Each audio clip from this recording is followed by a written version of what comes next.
What I'm about to tell you will completely change how you see betrayal forever.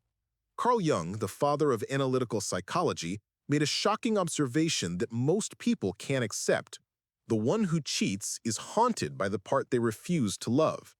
And if you're an INFJ, INFP, INTJ, or INTP watching this, you need to understand this concept because it might be the key to understanding why your relationships keep failing, or why you attract partners who betray you.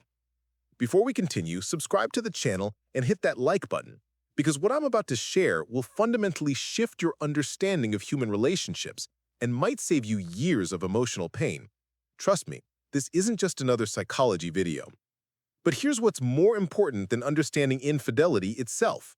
Jung observed that every human being carries what he called the shadow, the parts of ourselves we've rejected, denied, or refused to acknowledge. For rare personality types like us, this shadow often contains our repressed sexuality, our need for validation, our hunger for adventure, our unexpressed anger. And here's the scary part. When you refuse to integrate these parts of yourself, they don't just disappear, they manifest through other people. Have you ever wondered why some people seem magnetically drawn to partners who are exactly the opposite of them? The super responsible INFJ woman who falls for the irresponsible bad boy? The controlled INTJ man who gets involved with the chaotic, unpredictable woman? Jung would say these people are being attracted to their own shadow projected onto the other. And here's where it gets really disturbing for us rare personality types. When someone cheats, Jung argued they're not actually betraying their partner. They're being betrayed by their own unintegrated shadow. They're being haunted by the part of themselves they refused to love, to accept, to integrate. The person who cheats is desperately trying to reconnect with lost aspects of their own soul through another person. But you might be thinking, okay, but what about me who got cheated on? What's my responsibility in this? And that's a brave question most people are afraid to ask. Jung would say that often, especially for us rare types, we unconsciously choose partners who'll act out our shadow for us. We're attracted to people who express what we repress. Think about it.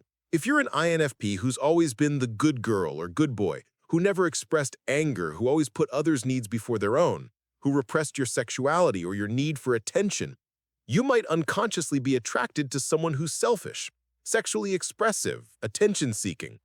And when that person inevitably acts according to those characteristics, including cheating, you're devastated. But Jung would say they were simply expressing your repressed shadow. This doesn't mean the betrayal is your fault. Absolutely not.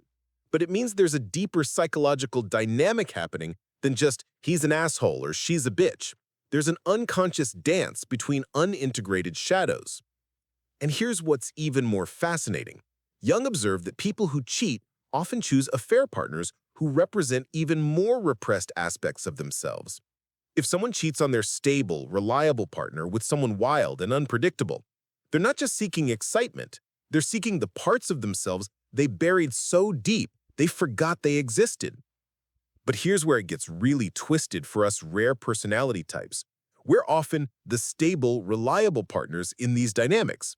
We're the ones who've overdeveloped our responsible, caring, intuitive sides while completely neglecting our primal, selfish, chaotic sides.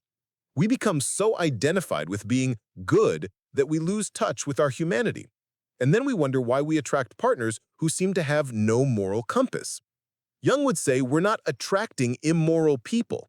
We're attracting people who carry the moral flexibility we've disowned, the spontaneity we've rejected, the selfishness we've demonized, the sexual freedom we've repressed. And this is crucial to understand. When you refuse to love and integrate these shadow aspects of yourself, you become incomplete. You become half a person. And incomplete people attract incomplete people who carry the missing pieces. It's not conscious. It's a deep archetypal pull towards wholeness. So when your partner cheats, yes, they're making a choice that hurts you, but they're also being driven by parts of themselves they don't understand, parts they've been running from their entire lives.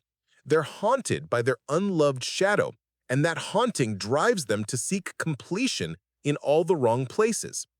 But here's what Jung would say is the real tragedy. The person who cheats could have found that completion within themselves.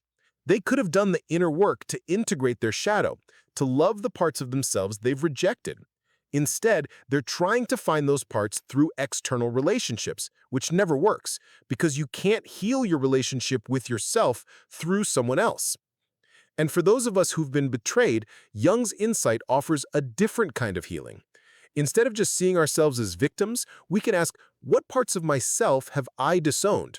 What aspects of my humanity have I rejected? How can I become more whole so I stop attracting people who are acting out my shadow? This isn't victim blaming. This is empowerment. Because when you integrate your own shadow, when you learn to love the parts of yourself you've rejected, you stop being a magnet for people who are unconsciously trying to live out those rejected parts. You start attracting people who are also doing their inner work, who are also committed to wholeness rather than using relationships to avoid themselves. Jung said something else that's profound. Everything that irritates us about others can lead us to an understanding of ourselves. So the next time someone's behavior triggers you intensely, whether it's cheating, lying, selfishness, or chaos, ask yourself, what part of myself am I seeing reflected here? What part of my humanity have I disowned? Because the people who trigger us the most are often showing us our most rejected shadow aspects. They're mirrors reflecting back the parts of ourselves we refuse to love. And here's the beautiful part. When you start integrating your shadow, when you start loving the parts of yourself you've rejected, you become whole. You become magnetic in a completely different way. You attract people who are also whole, who are also committed to growth and integration. You stop being haunted by your unloved parts because you've learned to love them yourself. So if you've been betrayed, if you've been cheated on, if you keep attracting partners who hurt you, maybe it's time to ask Jung's question, what part of myself have I refused to love? Because the answer to that question might be the key to breaking the cycle forever. And if you're someone who's cheated, who's betrayed someone you loved, Jung would say you're not a monster. You're a person haunted by your own unloved shadow, desperately seeking wholeness in all the wrong places. The path forward isn't more guilt and shame, it's integration. It's learning to love the parts of yourself you've been running from. Because when you're no longer haunted by your unloved parts, you're no longer driven to seek them through betrayal. Remember, Jung's insight isn't just about cheating, it's about all human behavior that seems destructive or incomprehensible. We're all haunted by the parts of ourselves we refuse to love. The question is, are you brave enough to turn toward your shadow and start the work of integration? If this resonated with you, drop a comment below sharing what shadow aspect you're ready to start integrating. And if you want more content about the psychology of rare personality types and how to break destructive patterns, subscribe and hit that notification bell. Because the journey to wholeness isn't easy, but it's the only path to authentic, lasting love, both with yourself and with others.